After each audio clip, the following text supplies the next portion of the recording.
están, gente bonita que nos escucha en la web? Nos encontramos en esta bellísima ocasión con su podcast de confianza Aún No Te Ve. Y esta vez hablaremos de un tema bastante importante y controversial. Será la pedagogía en la enseñanza de la física. Y el día de hoy nos acompaña mi buen amigo Javier, Ana, Daniela y su servidor Jorge. Así que, ¿qué les parece si esta vez empezamos con un poco de los problemas, de las deficiencias que hay en la enseñanza de esta bella materia? ¿Qué opinas tú, Javier, al respecto? ¿Algún punto que me puedas dar? Yo creo que a lo largo de toda esta vida estudiantil que vamos teniendo conforme crecemos, nos hemos ido sometiendo a distintos procesos que tarde o temprano limitan nuestro aprendizaje. Un caso de ellos puede ser esta parte de la mecanización, que el ejemplo más sencillo que se puede dar es desde la primaria. Cómo te enseñan a sumar, cómo te enseñan a restar, a dividir. No te explican completamente o no se toman tanto el tiempo de explicar de dónde viene, cuál es la idea de la cual surgen estos conceptos. Lo único que se proponen hacer es hazlo de esta manera. Te enseñan los pasos para poder realizarlo, y a partir de ahí su único enfoque va a ser realizar uno tras otro ejercicio con el objetivo de poder memorizar, poder mecanizar este procedimiento. O sea, es lo que yo he observado a lo largo de todo este tiempo. ¿Qué opinas tú, Ana? Pues creo que tienes mucha razón. En realidad creo que también esto se relaciona mucho con lo que hacen los profesores de enfocarse en memorizar, el enfoque en la memoria. Como tú lo dices, se hacen estas enseñanzas con el objetivo de que simplemente se memorice todo y no como tal de aprender, sino simplemente memorizar las fórmulas, memorizar que 2 más 2 es 4. Como todo este proceso que se hace es una deficiencia también en la enseñanza, porque no estamos aprendiendo realmente, simplemente estamos memorizando acerca de todo lo que se nos enseña, entre muchas comillas. Sí, tienes razón, Ana. De la misma manera, creo que esto se puede relacionar mucho con la ausencia de contextualización en las materias, como lo que dices, que a veces solo nos dicen 2 más 2 es 4 y no nos dan un panorama completo del por qué 2 más 2 es 4 y no nos llevan a entender y comprender realmente de dónde viene, y también la historia de la física y de muchos otros fundamentos teóricos o experimentos que se han hecho. Considero que son importantes entenderlos en el espacio y en el tiempo en el que estamos en la actualidad, y de dónde vienen y cómo se fundaron y han ido evolucionando a lo largo de todo este transcurso de la evolución de la física. Y sí, bueno, yo también estoy muy de acuerdo con ustedes en que hoy en día el maestro ya no explica las bases tanto, más bien explica lo que quiere dar, el método, cómo solucionarlo, ya no la causa del problema, qué pasa, sino te lo explica de una vez, cómo puede, la fórmula, el sistema. Pero también me gustaría mencionar algo muy importante que creo que es un punto y aparte un poco con este método de enseñanza, sino que es la falta de material didáctico que hay en las instituciones, ¿no? Ya que muchos alumnos, muchas personas no son de memorizar, o sea, nos cuesta mucho memorizar y no nos enseñan a aprender, sino que utilizan otros métodos que hoy en día podrían ser ambiguos y no usan este material didáctico, tal podría ser como videos, audios o incluso tiene mucho que ver igual con la zona y la economía de la zona, el qué tanto presupuesto vaya dirigido hacia los alumnos o las instituciones escolares para tratar de fomentar este nivel de educación.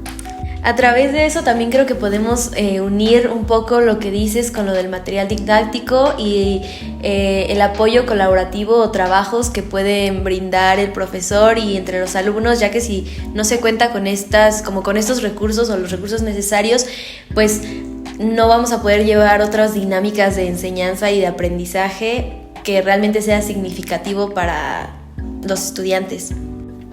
Exactamente, Daniela, yo pienso que hablar de estas deficiencias que existen y hay que darle cierta importancia es algo bueno y algo que quería tocar en este podcast, Ahora podemos pasar al siguiente punto del cual les quería hablar, el cual son los retos que deben superar el alumno y el maestro. ¿Cuáles son las dificultades que pasan en el salón de clases, de los cuales probablemente los directivos no saben?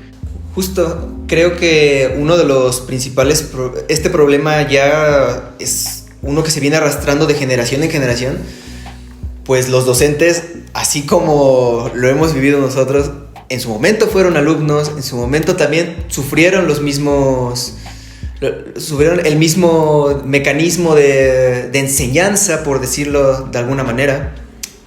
Y ¿cómo vas a enseñar algo nuevo si tú no lo conoces, si no tienes esa claridad para poder explicar un tema? ¿Cómo vas a llegar a hablar a alguien sobre mecánica cuántica si tú no tienes el conocimiento, si tú no entendiste o si tu profesor antes no te explicó y solamente te dijo, pues sabes que este libro tiene como que un poco de información, apréndetela y tienes que expulsar toda esta información en una hoja de papel llamado examen?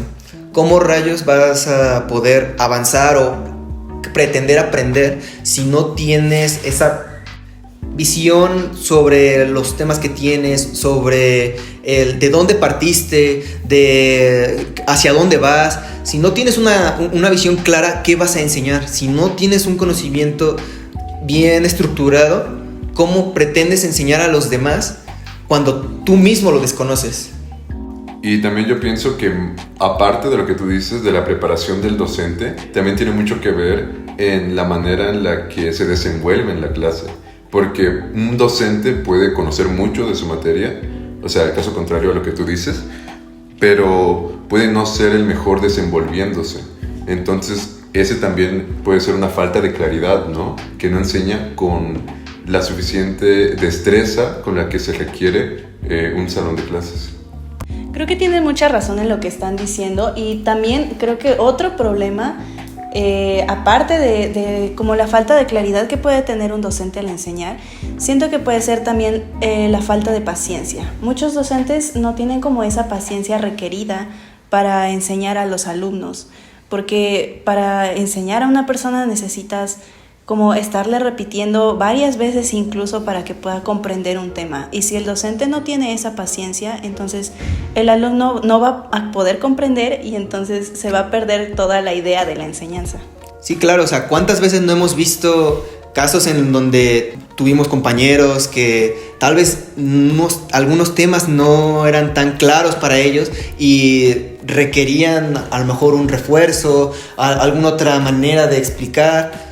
Y los maestros muchas veces no sé si tenían algún problema, porque son humanos al fin y al cabo, pero muchas veces repercutía en que, ¿sabes qué? No tengo esta paciencia para poder repetir, para poder buscar otro ejemplo, para poder encontrar alguna otra manera en la que el alumno que tal vez está quedando incompleto o rezagado se pueda alinear con los demás, y esto crea una brecha muy grande entre los mismos alumnos. Obviamente esto representa o abre el camino a otro reto que hay que vencer, que es esta parte de que ambas partes, alumno y maestro, requieren interés por tratar de mejorar, porque esto es una interacción, una conversación, si quieres verlo así, en donde requieres esfuerzos de ambas partes. Entonces, no puede un alumno que no tiene la intención de poner atención, o un profesor que no tiene la intención de explicar su tema, tarde o temprano va a afectar a la otra parte de manera bicondicional. Sí, exacto. Y de esta manera, pues la relación alumno-maestro se puede llegar a entorpecer, haciendo a que el alumno no entienda el tema explicado, ya que, por ejemplo, si están jugando en el salón o no están poniendo atención, el profe puede pensar como que no le interesa y pues para de dar la clase o para de hacer preguntas si se está entendiendo el tema. Lo que se relaciona con esto que dices de este factor bicondicional, entre que tanto el maestro puede actuar de esa manera si ve al alumno desfasado o desconcentrado, y el alumno también por su parte pues la consecuencia de que él haga esto puede ser que el profesor no esté llevando las herramientas correctas para la docencia en la explicación del tema.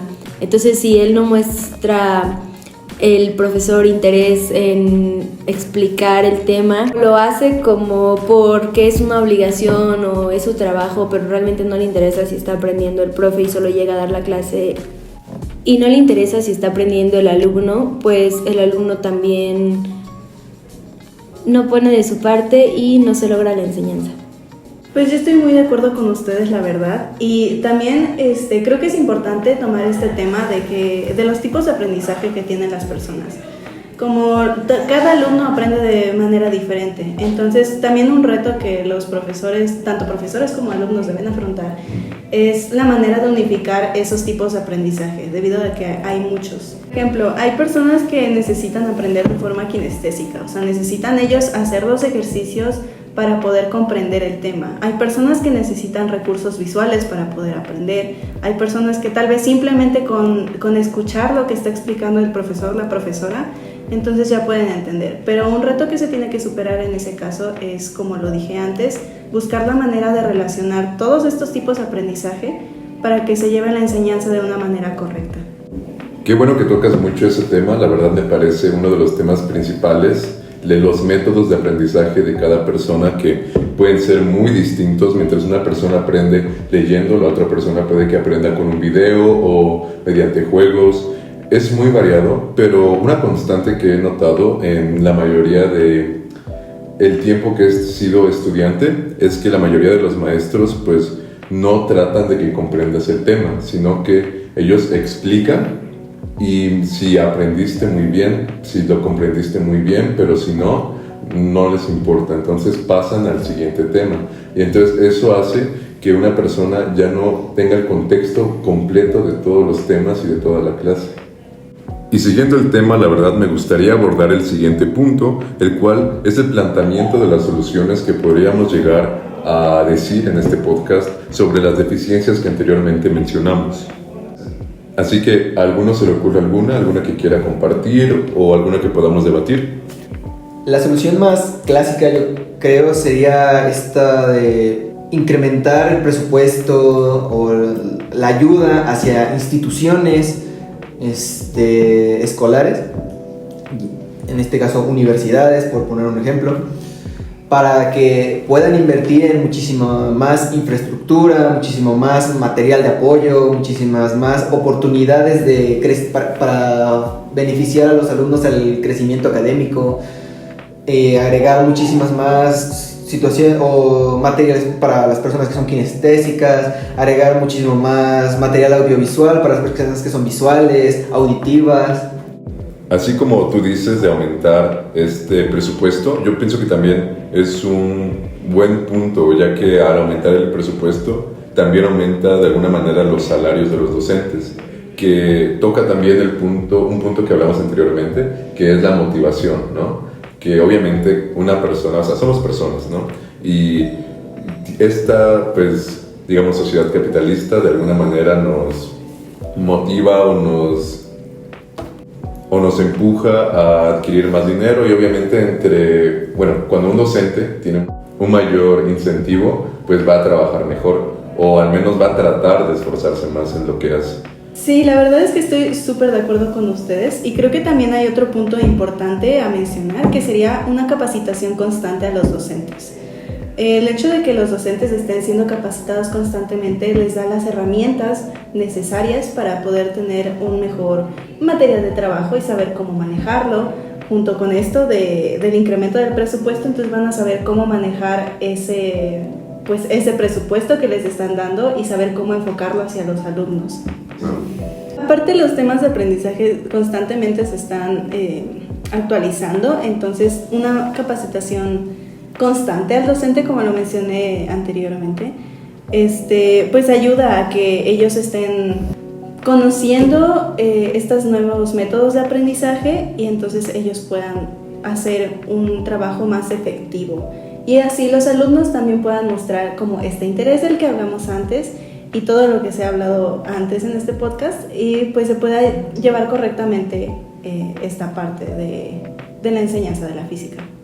Y así consideramos que pues esta capacitación constante también puede ayudar un poco a resolver lo que mencionamos sobre el interés de ambas partes, que a veces suele pues no ser el adecuado, ya que estos diferentes métodos, capacitación o motivación que le pueden dar tanto a los profes como a los alumnos va a incrementar justamente esta motivación y a cambiar las formas de enseñanza y de aprendizaje del alumno y del maestro.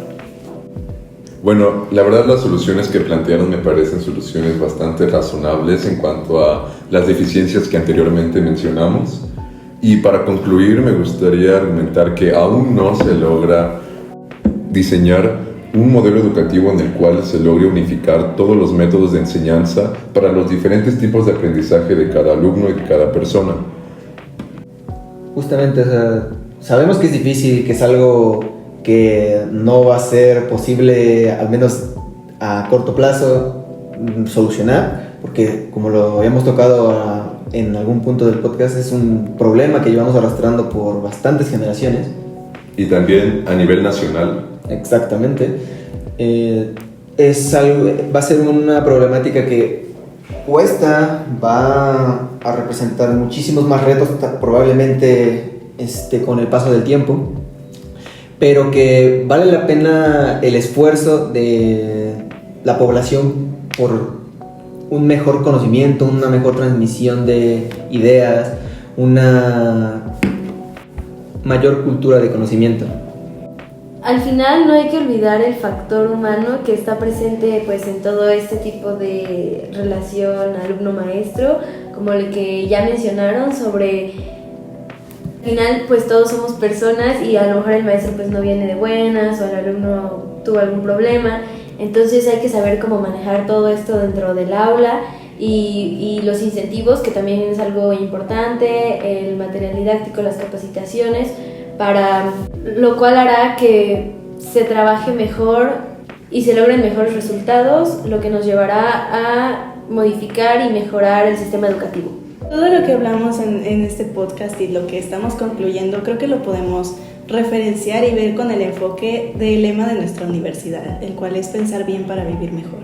Creo que una manera de hacerle honor a este lema es buscando precisamente mejorar todo este sistema de lo que se ha hablado, de los retos, los desafíos, los diferentes tipos de aprendizaje, etcétera, etcétera. Entonces, la manera de hacerle honor a nuestro lema es buscar mejorar todo este sistema. Y con estas ideas podemos concluir el capítulo de hoy. Muchas gracias por escucharnos en su podcast favorito y de confianza. Y claro, recuerden... ¡Aún no!